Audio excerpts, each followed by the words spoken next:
Ang Commission on Elections mobalik nagpagpangrehistro sugod ugma alang sa umaabot nga eleksyon karong 2016. Si Provincial Election Officer Attorney Ferdinand Guhilde niingon nga kung ikumpara sa mga miaging eleksyon, requirement na karong 2016 ang biometrics sa matag botante. Tambag ni Guhilde sa mga magparehistro nga dili magpaabot sa deadline og basulon ang COMELEC gumikan kay dunay gihatag nga kapin sa usa ka tuig nga allotment.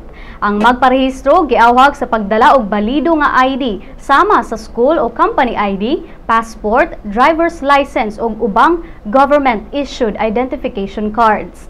Hangtod pa sa Oktubre 31 tuig 2015 ang pagpangrehistro sa mga opisina sa COMELEC gikan sa adlawng Domingo hangtod sa Huwebes ug magsugod gikan sa alas 8 sa buntag hangtod sa alas 5 sa hapon.